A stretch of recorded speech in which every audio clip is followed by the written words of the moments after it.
Hi everyone, welcome back to my channel. My name is Cece and today's video is an update on my Outlander read-along. I am a little more than halfway through An Echo in the Bone, one of my absolute favorite novels in the series, so I'm very excited to chat with you all about it.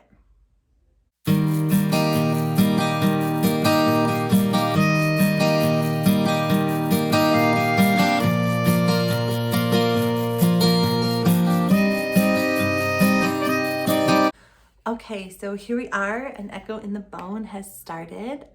Today is October 30th. I have until November 7th to finish this book if I follow along with the read along, which I'm hoping I'm able to do.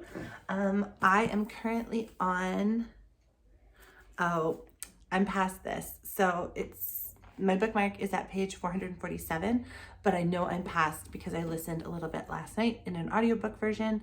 But whatever, I'm on page 450 and there's just a little over 800 pages. So I'm just a little bit more than halfway. The reading is going well. It's Saturday, so I feel energized today. This week was pretty tiring, but I did manage to read actually quite a bit. And this book is 100 to 200 pages shorter than the previous books in the series. So I do think that I'll finish in time. I have a week from today to finish the book. I'm really enjoying it. I'm listening quite a bit, but I am reading, so I don't think that I'll have a problem finishing.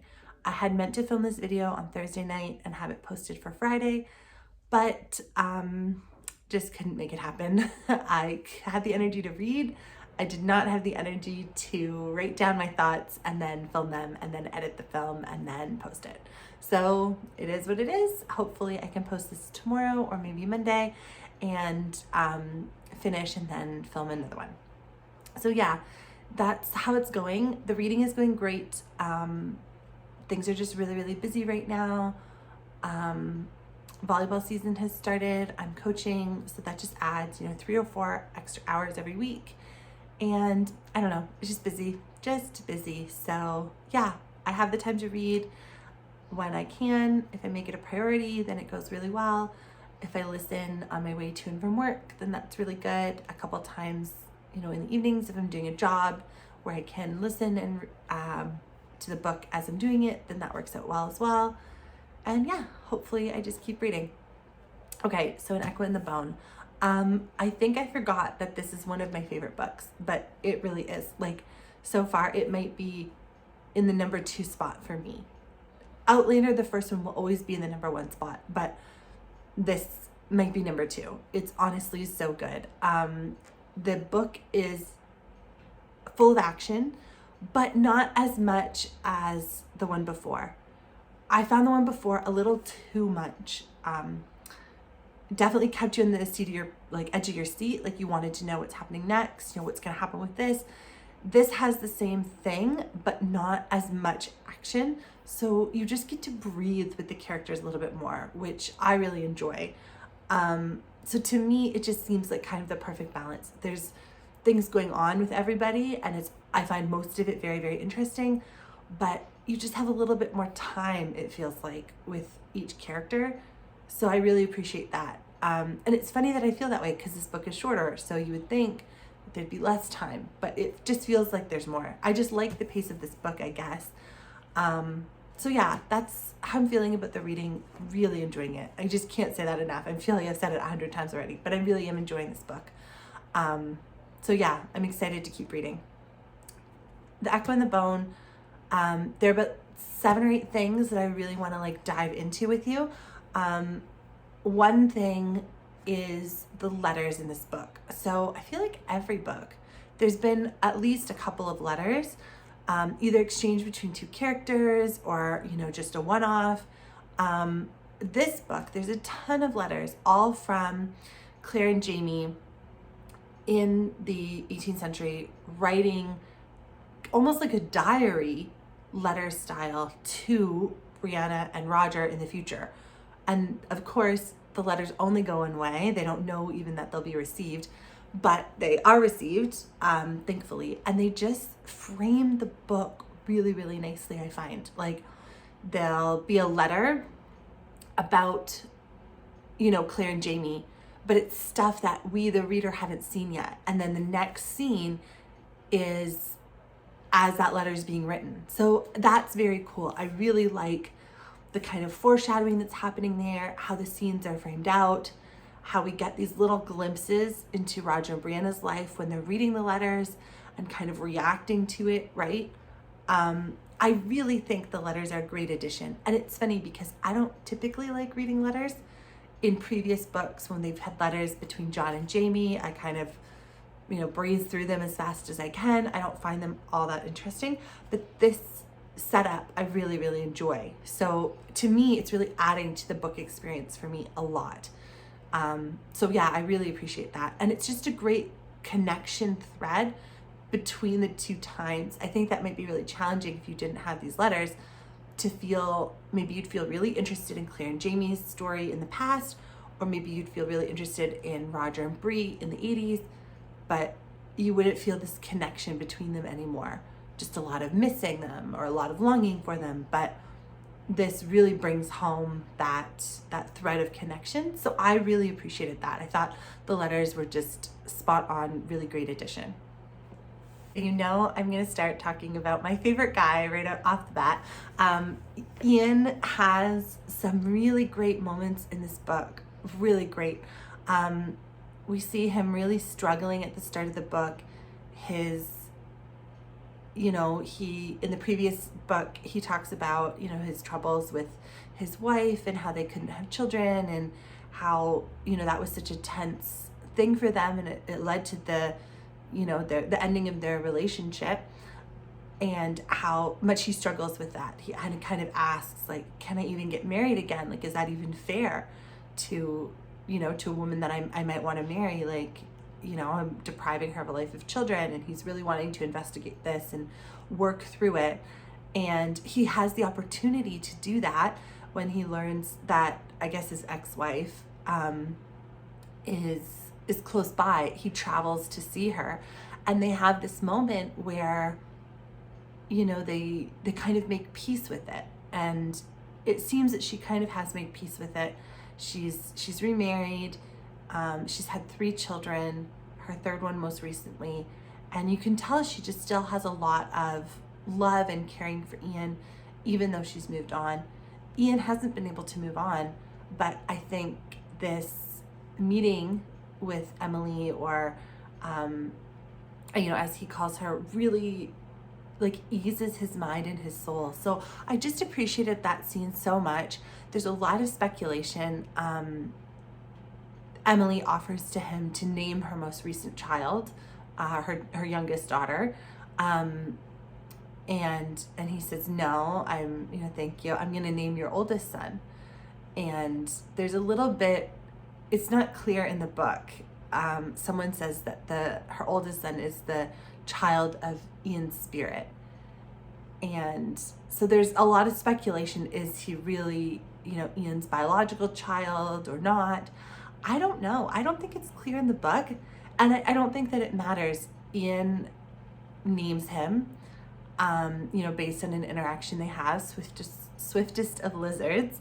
And Emily kind of is a little shocked, taken aback, but she accepts it. And it's just a really nice moment of healing. I don't think it matters if swiftest of lizards is Ian's biological child or not. I think that Ian has such a love and respect for Emily that he would care about any and all of her children. And I think he just has this moment of connection with swiftest of lizards. So that just feels natural to him. And that's why he asks to name him. Whether or not he may or may not be Ian's biological child, I don't think Ian, he's not intending on being a presence in this boy's life and raising him or anything like that. I think it just feels more natural, so that's what he does. So yeah, I just really enjoyed that. I'm so happy that Ian is back on the right path and he's kind of making peace with things. You can tell he still feels a tremendous amount of guilt for the death of Mrs. Bug. I don't think he should feel all that guilty. She was doing, she was in the wrong as well. She shouldn't have put anybody else in that position. and he's kind of healing from that a lot. So I really appreciated our moments with young Ian, and it just makes me really excited again for what's I'm just so happy about it. So yeah, that's my young Ian update. I'm going to talk about my not so favorite thing in this book. You can't love everything in a book. Something has to not be your favorite part, and this is my not favorite part. It's all the Lord John Grey stuff. I do love John Grey. I do think he's an awesome character. I do like him. I like his personality. I like what he brings to the books. This little mystery of Fergus's heritage with this Percy Wainwright character, and this little mystery of Fergus's heritage and Percy Wainwright and who's who and who's looking into what and who's a spy, and I'm just not that interested. I want to see how it turns out for Fergus. I am anxious for that in the coming books. I'm interested in that. I'm not interested in all of the John Grey was part of this black circle and, you know, used to spy and his connections with so-and-so and, you know, meeting at the spy club. Like, I don't know. It's not what I'm reading the books for right now. So maybe on a later reading, I'll be more interested in it. I could see that. Maybe when this is all done and I've read Bees, maybe then I'll read the Lord John Grey books. I have not read them. I have read the short stories, Seven Stones to Stand or Fall. I've read the graphic novel of Outlander. I just haven't read any of the Lord John Grey.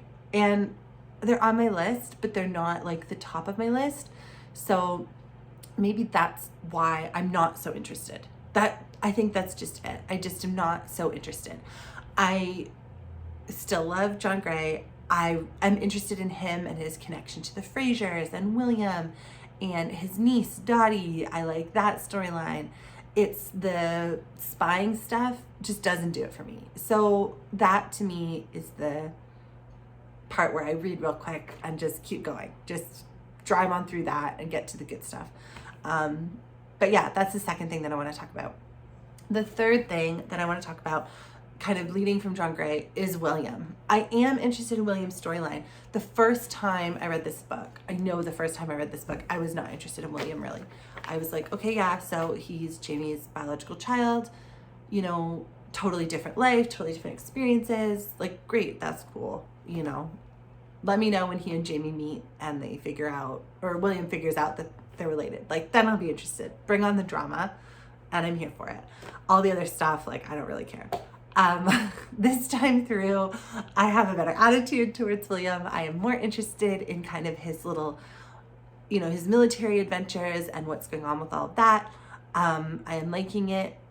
I am liking seeing him kind of, or I guess I recognize more in this read through that he is still growing up, even though he is an adult and he's a military guy and he's a leader.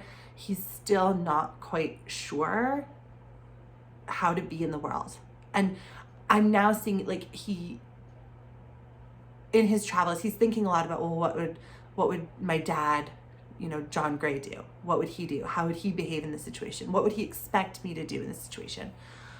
And you see a big moment for me was he meets the hunters. I'll talk about them later. I'm saving them for their own special part. He and the hunters are traveling and they meet this, you know, really poor couple who turn out to be absolutely bananas and viciously attack them in the night. And William kills the man because he's trying to kill them. So he, you know, in the heat of the moment, he kills the man in self-defense completely. And he says to Rachel, you know, that's the first person I've ever killed. Even knowing he's in the military, he signed up for that kind of life. Like, he was anticipating doing that. I thought that it would be in a battle. I thought I'd know, you know, how to behave and how to feel. This isn't how I expected this to happen. And Rachel kind of says, you know, you wouldn't know what to do and you wouldn't know how to feel. Like, it's a big deal. And so you just kind of see him growing up, and it really reminded me of how a couple books ago we saw Ian in kind of the same place, and how Jamie really took on that fatherly role with him, and helped guide him to becoming a full adult and facing these kind of huge life moments. And how William, he has John, his father, but they're separated right now. They're not together. They're just exchanging letters, and William's kind of thinking, well, what did he do? How did he behave? And looking to his example, and looking to his Uncle Hal's example and his cousins, and connecting with Rachel and connecting with Denny, two people who very little in common, but they form this real bond of friendship. And I just really enjoyed that. And I was surprised, because my first read through or two of this book, I didn't enjoy the William stuff. So it's definitely grown on me. I'm liking him more as a character. I'm understanding him a little bit better. And yeah, so I'm enjoying the William stuff. I'm really glad that I'm reading it, and I have a different perspective on it now, which is cool. I want to talk about our OG couple, Claire and Jamie. I am really enjoying their storyline a lot. They, so far, where I am in the book, they've been together the whole time, kind of, traveling here and there. They're trying to get themselves to Scotland to get Jamie's printing press, because Jamie thinks he's going to come back and be a printer. We shall see. Of course, things have gone a little bit wild and crazy, and now they are installed at Fort Ticonderoga. I'm not sure. Jamie's working in the military, and Claire is doing kind of hospital care for the prisoners of that military institution and all the women. I just really enjoy it. I enjoy seeing them write the letters together and reading their letters that they've written to Roger and Brianna. I just think Claire is so funny.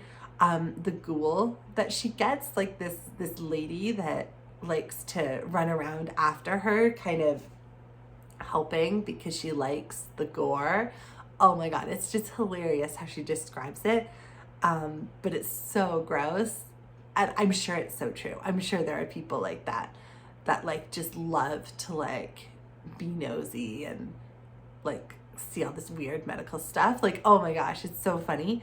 So I just thought like it's a great addition. And yeah, I'm just loving where they're at right now. And I know in the second half of the book, things get a little tense between them, but right now they're in a really good place. So yeah, I'm loving that a lot. Next is Roger and Bree. So they, of course, are in the 1980s. They have decided to move to Scotland and live at Lallybroch, which they've bought, and they're kind of, modernizing and fixing up a little bit. I do like their storyline. It is interesting seeing them kind of on their own, right? They're together. They have their kids. They have some friends in Scotland, but no one really close. No one who knows. Well, Fiona knows that they're time travelers, but she's not in a position of power really, right? I feel like the smarter move for them would have been to stay in the States near Joe Abernathy, because he, has money, position, and power, and knows their secret. Whereas in Scotland, they don't have anyone like that. It's just the two of them. And they live in a really small town where everyone's kind of watching, right? I don't know. I just feel like maybe their storyline's a little forced with the Rob Cameron stuff and whatever. I don't know. We'll see. I have to keep reading. Nothing really suspicious has happened yet, although I do remember what's coming. So I'm kind of on the watch for it now. I like seeing them as parents of young, like little kids. I think that's cool. That's not necessarily something we've seen a lot of in Outlander yet so far. I guess Marsley and Fergus, parenting their girls, and Jermaine and Henry Christian. But yeah, it's cool to see Roger and Bree as parents and on their own, right? There's no Claire and Jamie to run to. There's no Fergus and Marsley to, kind of support or whatever. They're pretty independent out here. It doesn't seem like Brianna has any female friends. Fiona, I guess, but they don't even mention her till much later on. Whereas Roger kind of is developing this social circle with like the Freemasons and whatever, and the principal. So yeah, I don't know. I like their storyline. I'm not sure there's anything else that I wanted to say about it. Oh, the stuff with Jem's teacher and the knuckle-lave. I'm sure I'm saying that totally wrong. Very interesting. I thought the teacher thing was weird. I wonder, was it just a plot device to get Roger and the headmaster to meet? Was it kind of a comment on how like the Gaelic tradition is being erased in Scotland? Was it both things? I just found that interesting. And as a teacher myself, I kind of took issue with how that all played out. It just seemed horrible. But obviously it was a different time. It was like 40 years ago now. So things are a lot different, thankfully. Yeah, and then the stuff with the knuckle-lave. I mean, we're only halfway through. I know it's coming. I would think that Roger and Bree would have a stronger reaction. If my kids told me they saw someone like lurking around our farmhouse, which is super isolated, like, yeah, I don't think I'd just put a padlock on a door. I think I'd take some like pretty extreme measures, especially knowing that you're kind of vulnerable, right? Like you have actually a big secret. Like this could turn out to be really terrible for your family. I think I would just react more strongly than they seem to, but maybe they're just a little calmer, more level-headed. I don't know. But yeah, I'm enjoying that storyline as well.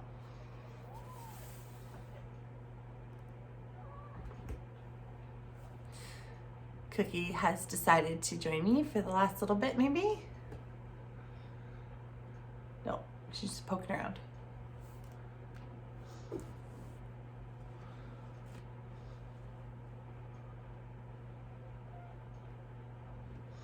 All right, well, we'll see what she does.